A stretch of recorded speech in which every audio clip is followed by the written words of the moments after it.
Learning today is sponsored by Rachel Bornstein in memory of her father, Shlomo ben Yechezkel Shraga. To sponsor a day of learning, go to mishnah.co/support. We're on Shabbat, Perek Chabet, Mishnah Bet. Second Mishnah of this 22nd chapter of Shabbat. And this is actually, it seems like a very short Mishnah, it's a very simple Mishnah, but one of the most fundamental Mishnayot when it comes to Hilchot Shabbat. We're going to learn a bunch of important terms that are relevant to Hilchot Shabbat. And we're going to see that the Mishnah says something that we don't pass on like halachically. Says the Mishnah, Kol Shabbat bechamin be'erev Shabbat. Shovin oto bechamin beShabbat. Something that was ba bechamin. Ba bechamin means it was put into chamin, a hot pot of food. Meaning, the Bartunaris says, shenit mashel, meaning anything that was cooked be'erev Shabbat. Then, shovin oto bechamin beShabbat. I can then put it into a hot chamin. I can, lishro shari means to soak it, but it means to put it into the hot food on Shabbat. So if I have a pot of fricassee, this actually took right before Pesach, because we love fricassee. So now let's say I have a piece of cooked chicken, and it's cold. And the fricassee is not on the fire. We just imagine it's not on the fire. Take it and put it on the fire. That's called a kli rishon. It was warmed up. It was boiling from Erev Shabbat. Now Friday night, I take my fricassee and I take it off the fire. That's called the kli rishon. And the kli rishon has the power to be mevashel. So the Mishnah says I can take a cold piece of cooked chicken, because it was ba bechamin, and put it in my kli rishon.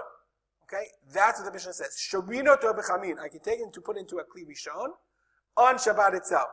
And the reason for this is, there's a halachic reason, because we say, ein bishul achar bishul. Even though it's a kli rishon, and a kli rishon is mevashel, i.e., it has the power to cook. Nonetheless, we just learned, ein bishul achar bishul. Since the food was cooked from before Shabbat, kli rishon can't cook it again. But, v'chol shelo ba bechamin me'erev Shabbat, if it wasn't cooked, like a raw piece of fish, midichin oto bechamin b'Shabbat. Nadiach means I can pour water in on Shabbat, because pouring water on it is not considered full bishul. Why? The hadachato eino bishulo. Hadacha, pouring water, is not bishul. Avalo shorin. Now, it's important to point out, the Mishnah seems to imply that talks about irui, pouring from kli rishon.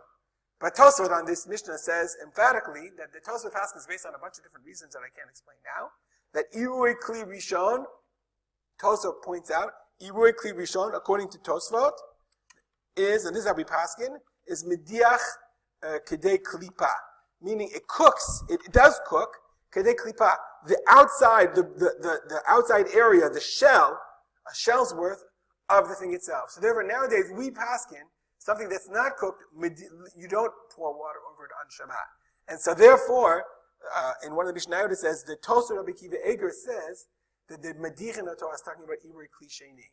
If that has its own problems, but just understand, we don't paskin, you're not allowed to pour water over something that wasn't cooked on Shabbat. And the Mishnah says, not only that, chutz mina maliach hayashan, you can't pour hot water on maliach hayashan. We're talking about hot water, obviously.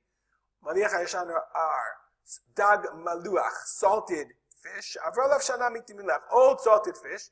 It's edible. It was old salted fish. V'dargi meluchim tanim, small salted fish.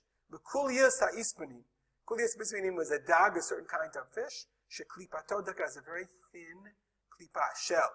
V'hadachatan bechamin hugmar bishulan.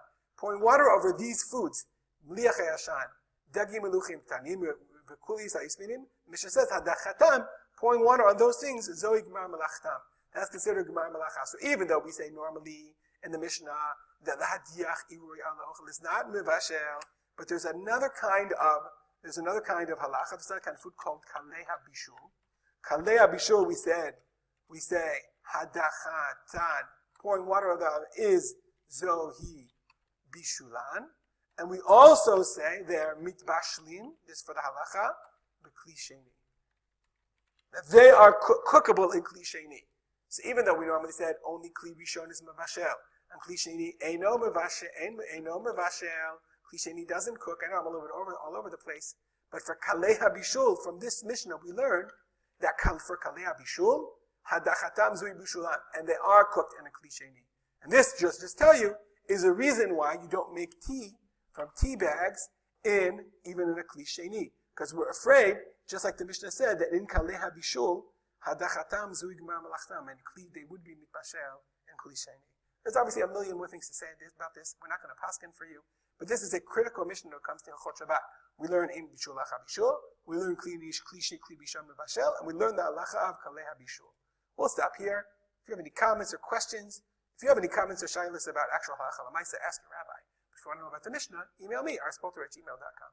I will dedicate a learning to the memory of my father, Harav Simcha ben Yitzchak Kalman.